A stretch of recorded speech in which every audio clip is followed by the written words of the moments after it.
بفضلك الكريم يا أنت الله تعالى يا عز وجل والهداية الحق الرحمن الرحيم لرضا الله الفاتحة.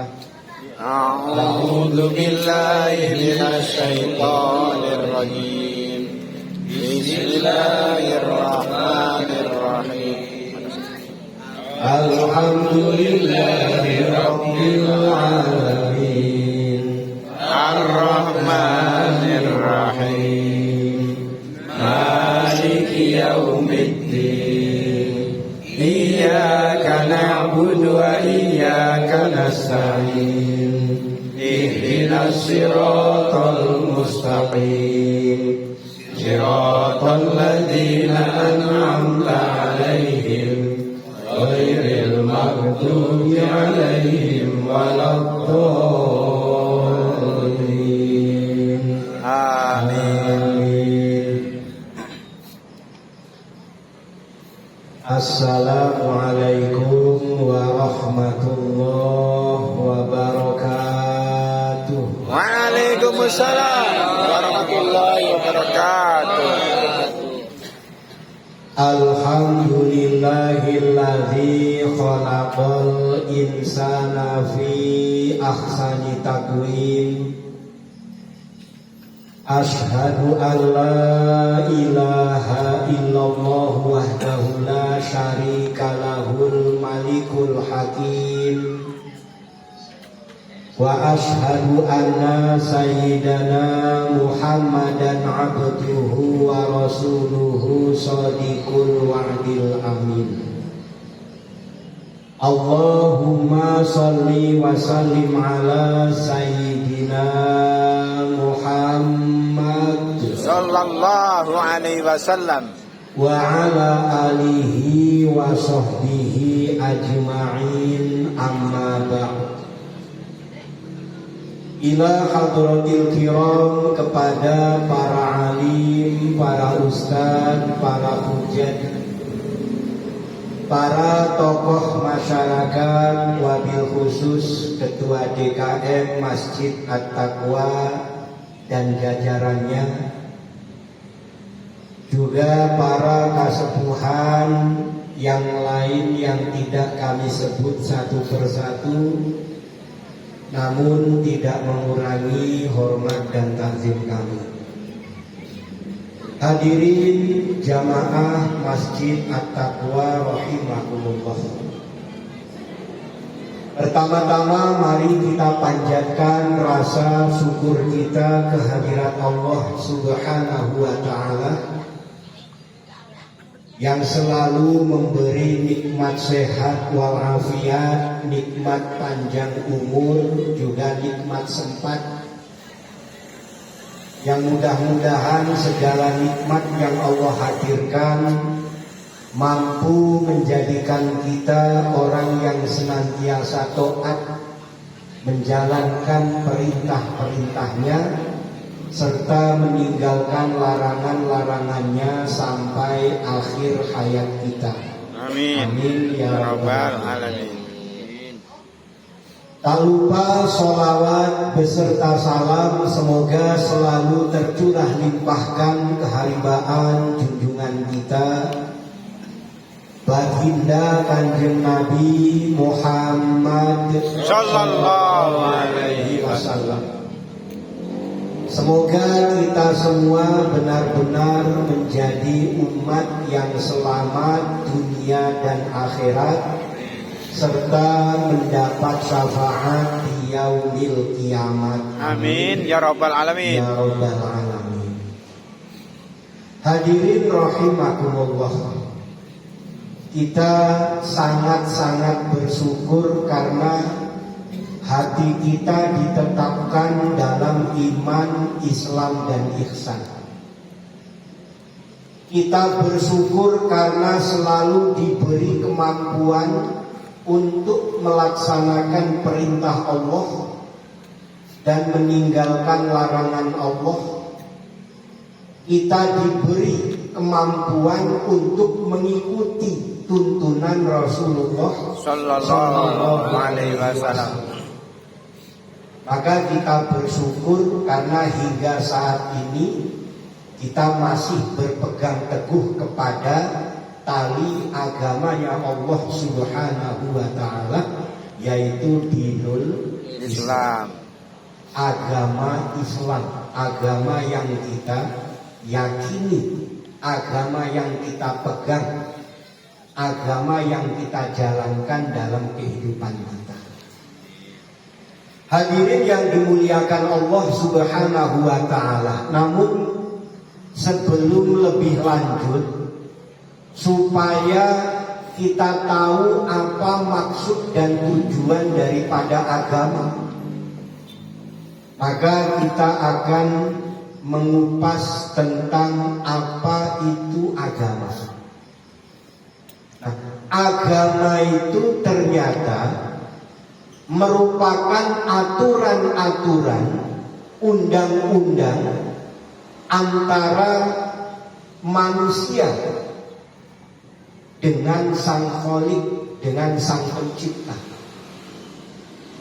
Tapi kalau diambil dari segi bahasa, agama bukan dari ad-din, tapi dari agama. Agama dari bahasa Sanskerta. Gam, a dan gam atau gam. Gam itu artinya kacau. A artinya tidak. Jadi agama itu tujuannya supaya tidak kacau. Karena kalau tidak ada aturan, tidak ada perundang-undangan, yakin kita ini pasti kacau.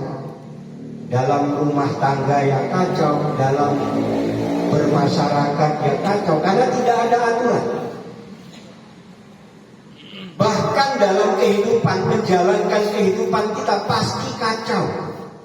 Nah, orang yang kacau itu orang yang tidak berpegang kepada agama. Dan itu bisa kita selidiki atau mungkin kita bisa cari kebenarannya. Agama yang tujuannya supaya tidak kacau. Maka kalau kita sendiri hatinya masih kacau, akalnya masih kacau, perbuatannya masih kacau, urusannya masih kacau, berarti kita kurang mendalami tentang agama.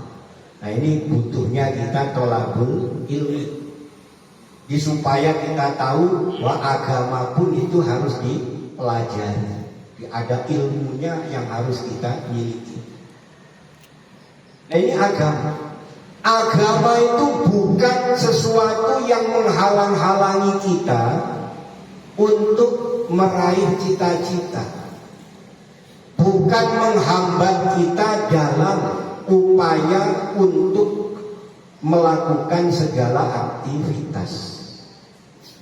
Agama tidak membatasi keinginan dan cita-cita kita, tapi agama ini mengatur supaya kita tidak melampaui batas. Misalnya makan minum boleh dalam Al-Quran atau dalam tuntunan agama kita. Makan dan minum boleh. Kulu wasrobu, makanlah dan minumlah. Wala tusrifu, tapi jangan berlebih-lebihan. Hanya itu, dibatasi, jangan sampai kita ini berlebih-lebihan. Maka ada aturannya dalam bermasyarakat, ada aturannya dalam berumah tangga, ada aturannya dalam menjalankan kegiatan dan aktivitas kita, dalam mengejar cita-cita, dalam mencari dunia, semuanya diperbolehkan, tapi ada aturannya. Ada yang boleh, ada yang tidak boleh, dan itu ternyata untuk kebaikan dan kemaslahatan umat manusia. Supaya tidak kacau, supaya tenang, supaya bahagia, mencari rezeki dengan ikhlas, dengan ridho, diniatkan ibadah, kan begitu. Jadi ini agama. Agama itu membatasi supaya tidak berlebih-lebihan. Kita boleh tadi mau jadi presiden boleh, mau jadi menteri boleh. Kalau jadi raja kan harus punya keturunan. Jadi raja boleh, tapi supaya tidak berlebih-lebihan. Kalau tidak ada aturan agama, coba kita lihat sejarah. Begitu jadi raja, karena sudah dimulia-muliakan orang, disembah-sembah, akhirnya malah mendeklarasikan diri jadi Tuhan. Kan tidak satu dua, banyak, mulai dari Raja Fir'aun, bahkan Raja Namrud juga. Namrud di saat berhadapan dengan Nabi Ibrahim alaihi salam, beliau mengatakan bahwa akulah Tuhan. Namrud, kata Nabi Ibrahim alaihissalam, kau bukanlah Tuhan, karena Tuhan itu bisa menghidupkan dan mematikan.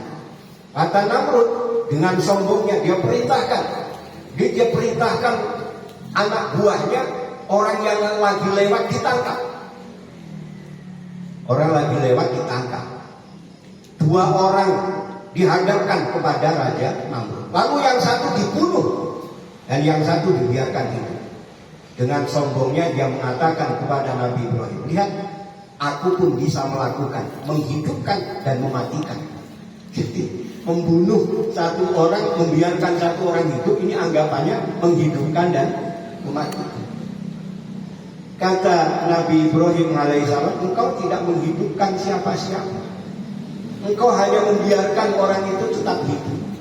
Sedangkan Allah Tuhan kita adalah zat yang menghidupkan dan mematikan.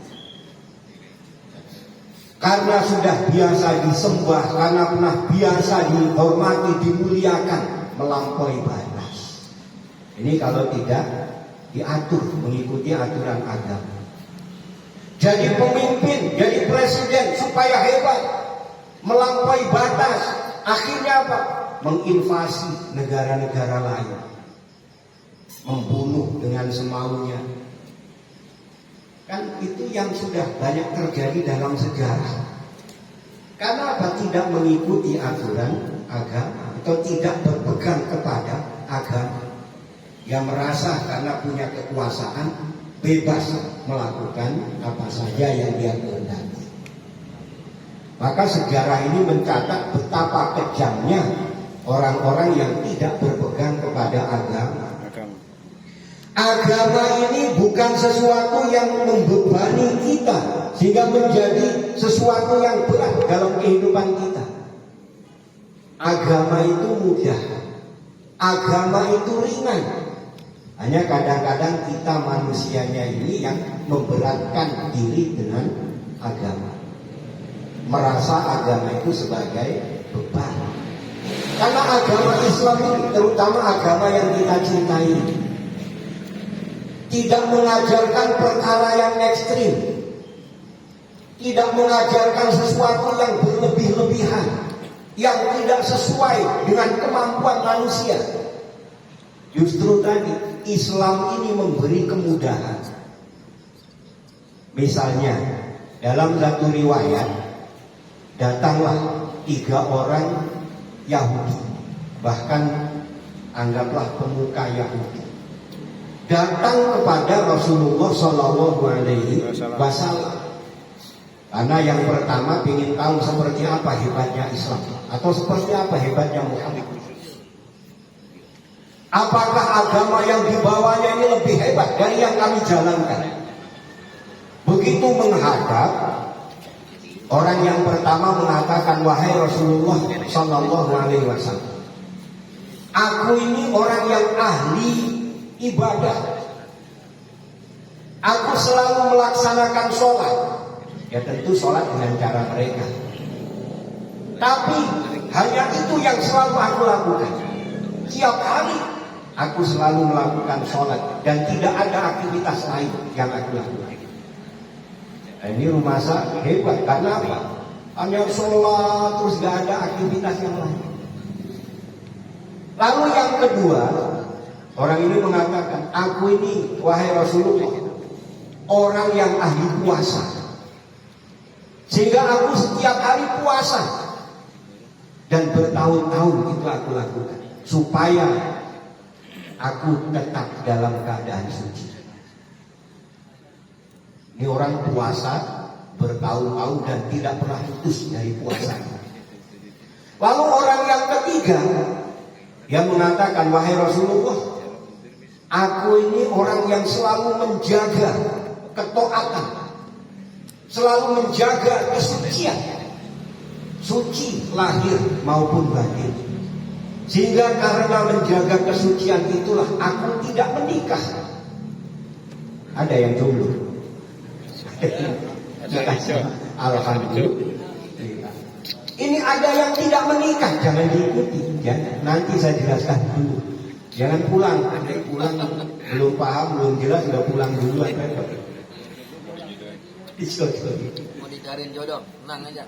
Jadi orang yang pertama dijawab oleh Rasulullah Sallallahu Alaihi Wasallam. Kata Rasulullah Sallallahu Alaihi Wasallam, aku sholat, aku juga bekerja.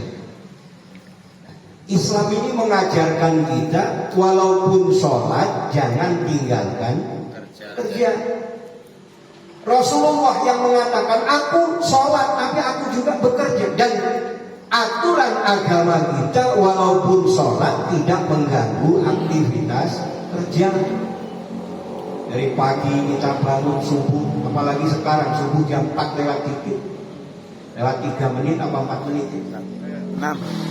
Itu sudah subuh, kan belum waktunya kerja. Nanti zuhur waktunya istirahat, kita sholat zuhur waktunya istirahat, gak ganggu aktivitas kerja. Waktu asar juga waktunya istirahat, dari maghrib isya sampai subuh lagi. Tidak ada waktu ibadah yang mengganggu aktivitas kerja. Maka jangan mentang-mentang kita ini ahli sholat terus kemudian ekstrim, sholat terus gak kerja-kerja. Nah, Rasulullah mengajarkan bahwa beliau sholat, beliau juga bekerja. Lalu orang yang kedua dijawab oleh Rasulullah Sallallahu Alaihi Wasallam, aku puasa, aku juga berbuka. Bahkan Rasulullah Sallallahu Alaihi Wasallam mensunahkan puasa itu dengan makan sahur. Bahkan makan sahur yang terbaik itu mendekati waktu imsak. Dan juga walaupun puasa yang diwajibkan, ada puasa Ramadan hanya 1 bulan. Setelah itu puasa sunnah, boleh puasa 3 hari awal bulan, terus kemudian pertengahan bulan, ada lagi puasa Senin, Kamis. Rasulullah puasa juga, Rasulullah berbuka, artinya juga tidak puasa aja waktunya. Ada masanya puasa, ada masanya tidak puasa. Dan puasa dalam Islam ini tidak ekstrim. Boleh makan sahur, sahur pun kalau bisa diakhirkan, akhirnya waktu akhir sahur. Boleh makan daging, nggak kemudian puasa terus kemudian hanya makan sayuran. Boleh makan daging. Syukur-syukur daging yang terbaik itu daging kambing. Gak apa-apa tiap hari makan daging kambing asal ngundang-ngundang. Jangan sendiri baik. Makan daging kambing. Bahkan rame di media sosial, ternyata yang bikin darah tinggi itu bukan daging kambing, tempe. Tempe. Coba di masjid itu kita uji 2 orang, yang satu tiap hari kasih daging kambing, yang satu kasih tempe. Itu yang ngamuk pasti yang dikasih tempe. Stres ya. Yang lain daging terus, ini tempe. Nah, ini Rasulullah puasa, dan Islam tidak mengajarkan puasa yang ekstrim. Apa? Cari tempat yang angker, di situ dia duduk diam sampai jadi batu. Tidak. Dalam Islam tidak mengajarkan puasa yang ekstrim. Karena memang ada sisi jasmani yang harus kita jaga kesehatannya. Punya hak-hak, punya kebutuhan-kebutuhan. Jadi makanan yang sehat, minuman yang baik, makanan minuman yang baik, yang dihalalkan itu pasti baik. Kalau diharamkan itu pasti tidak baik. Karena pernah saya datang ke tabib. Tabib ini begitu habis saya di terapi, kemudian saya nanya apa saja yang harus saya hindari di Pak Tabib. Kata tabib tadi, beliau mengatakan ya apa saja yang haram. Kalau yang haram ya jangan, kalau memang halal makan saja. Enggak, maksudnya kata dokter kan biasanya supaya kita nggak kena kolesterol, nggak kena asam urat, darah tinggi, bahkan diabetes itu misalnya jeroan nggak boleh, makan durian misalnya nggak boleh. Terus kemudian ya intinya apa-apa yang kata dokter tadi harus dihindari. Itu halal apa haram? Kalau halal makan saja karena tubuh kita butuh. Yang tidak boleh, yang haram. Kalau yang haram itu tidak boleh. Cuman tadi kata Rasulullah, kulu wasrobu wala tusrifu. Dimakan boleh, minum boleh, yang penting tidak berlebihan. Jangan ngeliatin ke saya, kayaknya Pak Ustadz berlebih-lebihan ini kok kayaknya buruk sekali. Jadi intinya ternyata yang tidak boleh itulah yang menyebabkan penyakit. Kemudian orang yang ketiga dijawab oleh Rasulullah SAW. Aku menjaga kesucian hati, menjaga kesucian jiwa, tapi aku juga menikah. Jadi bukan menjaga kesucian itu terus tidak menikah. Aku menikah, kata Rasulullah SAW. Bahkan kita sering dengar apa yang disabdakan oleh Rasulullah SAW, an-nikahu sunnati, famar raghiba an sunnati falaisa minni. Nikah itu sunnahku. Siapa yang tidak suka, siapa yang tidak senang, siapa yang tidak mau mengikuti sunnahku, maka dia bukan golongan. Jadi dalam berumah tangga diatur supaya apa? Dengan pernikahan itu kita melahirkan generasi-generasi yang halal, nasab kita terjaga, keturunan kita terjaga melalui nikah. Jadi jangan asal kemudian kita ajak orang lain kumpul di rumah kita membina rumah tangga tanpa nikah.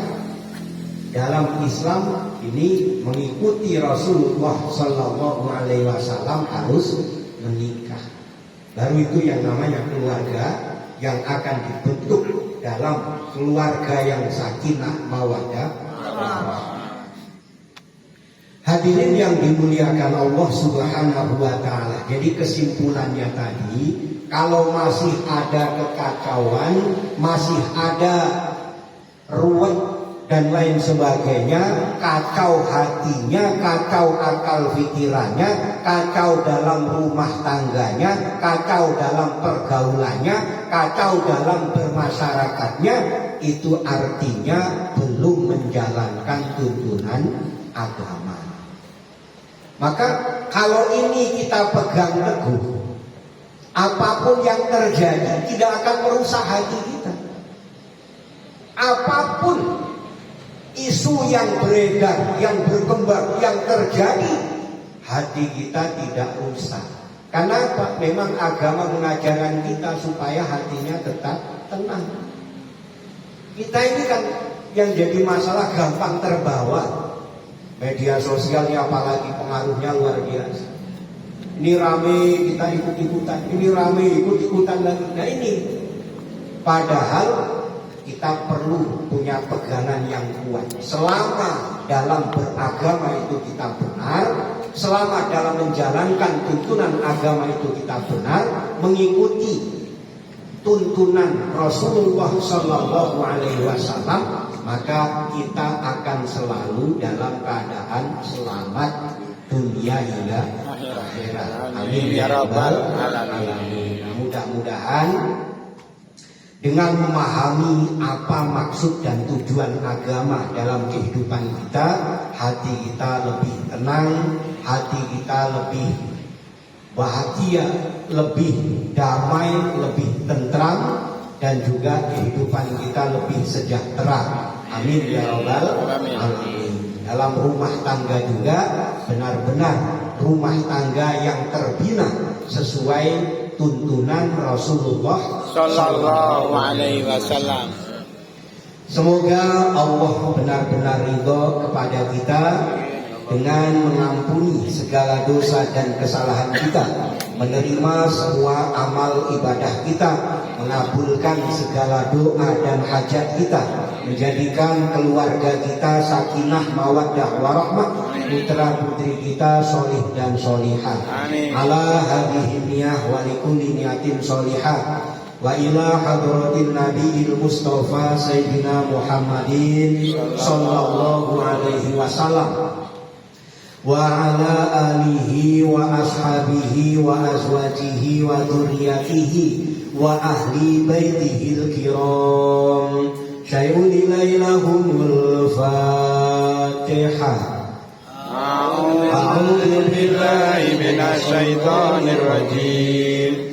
Bismillahirrahmanirrahim. Alhamdulillahi rabbil alamin. Ar-Rahmanir-Rahim. Maliki yaumiddin. Iyyaka na'budu wa iyyaka nasta'in. Ihdinas siratal mustaqim. Siratal ladzina an'amta 'alaihim ghairil maghdubi 'alaihim waladdallin. Amin.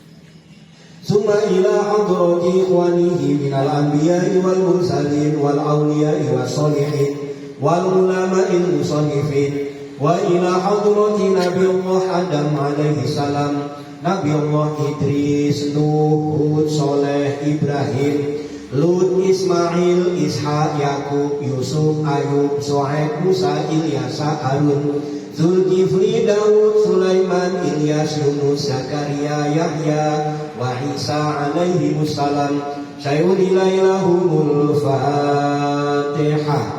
A'udzu billahi minasy syaithanir rajim. Bismillahirrahmanirrahim. Alhamdulillahi rabbil alamin. Ar-Rahmanir-Rahim. Maliki yaumiddin. Iyyaka na'budu wa iyyaka nasta'in. Ihdinas siratal mustaqim. Siratal ladzina an'amta 'alaihim ghairil maghdubi 'alaihim waladdallin. Amin. Summa ila hadrati jami'il malaikatil muqarrabin min malaikatis samawati wal ardh, malaikati Jibril wa Mikail wa Israfil wa Israil wa Munkar wa Nakir wa Raqib wa Atid wa Malik wa Ridwan. Summa ila hadiyatan Nabi Allah Khidir al-Baliyah bin Malkan alaihi salam wa ila hadrati kutub Rabbani wal Arifin Somadani Syekh Abdul Qadir Jailani qaddasallahu sirrul aziz wa kullu jami'il awliya ilahi fi akhir zaman. Syai'un ilailahumul Fatihah. A'udzu billahi minasy syaithanir rajim. Bismillahirrahmanirrahim. Alhamdulillahi rabbil alamin. Ar-Rahmanir-Rahim. Maliki yaumiddin. Iyyaka na'budu wa iyyaka nasta'in. Ihdinas siratal mustaqim. Siratal ladzina an'amta 'alaihim ghairil maghdubi 'alaihim waladdallin. Amin. Summa ila hadrati jami'il mu'minina wal mu'minat wal muslimina wal muslimat min masyariqil ardi ila magharibiha barriha wa bahriha khususan aba'ana wa ummahatina wa ajdadana wa jadatina wa ikhwanina wa sahbina minan nuri ila ruhil hidayah khususan ila ruhi. Sebut ahli kubur masing-masing.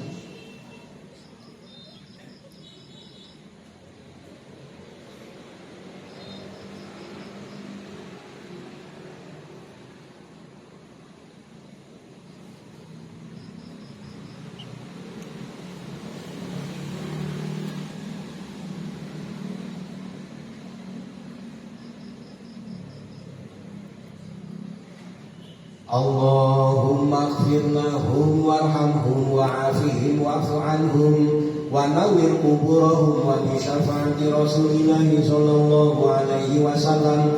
Sayyidina ilahumul Fatihah.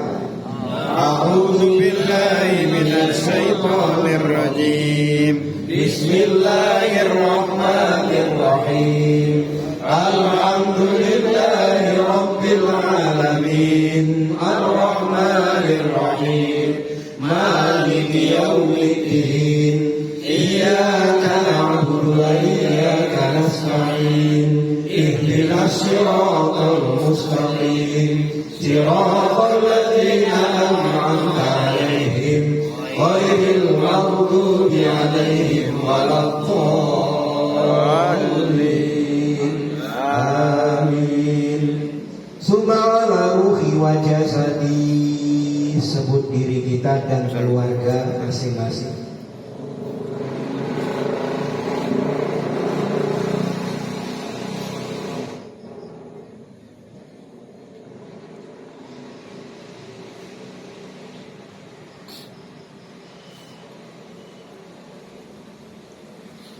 Bil barakah wa syafa'ah wal hidayah wal maghfirah awalan akhiran liridhaillah. Al-Fatihah. A'udzu billahi minasy syaithanir rajim. Bismillahirrahmanirrahim.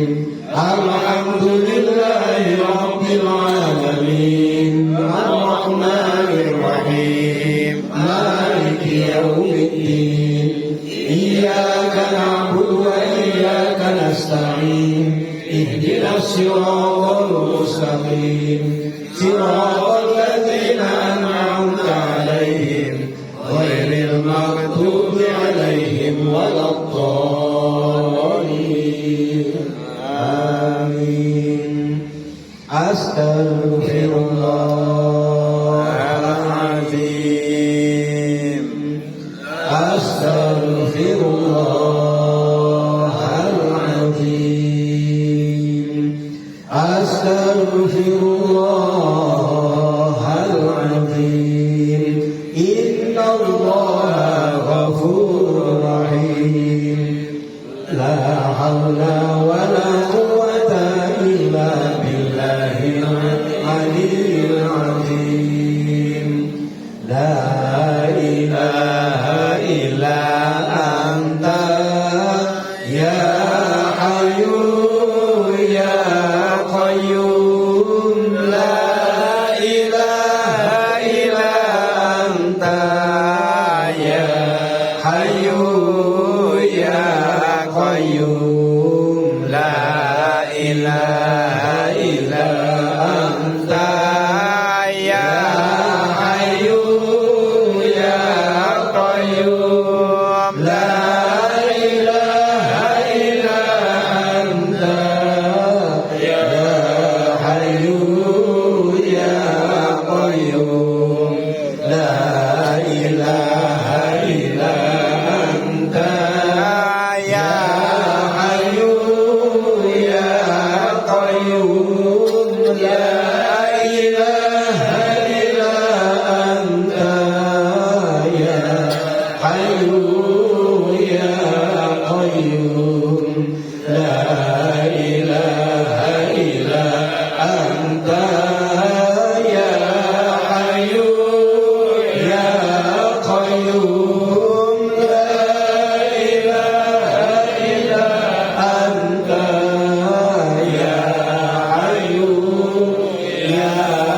qayyum la ilaha illa anta ya hayyu ya qayyum la ilaha illa anta ya hayyu ya qayyum la haula wala quwwata illa billahil aliyyil azim subhanallah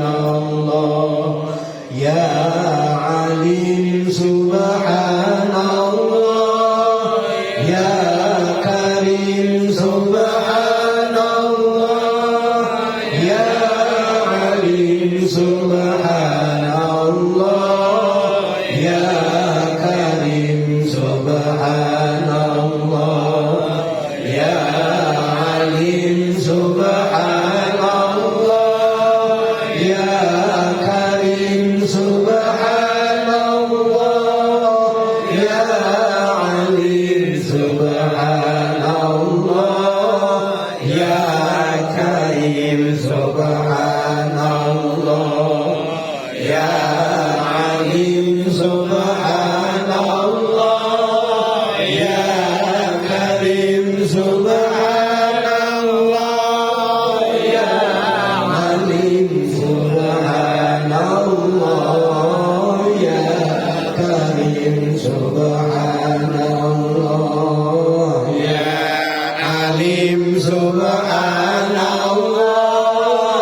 ya karim subhanallah ya karim subhanallah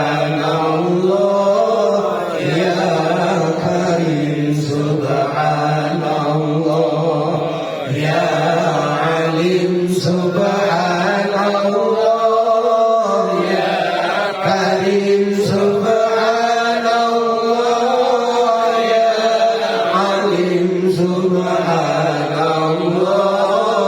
ya karim subhanallah ya alim subhanallah ya karim subhanallah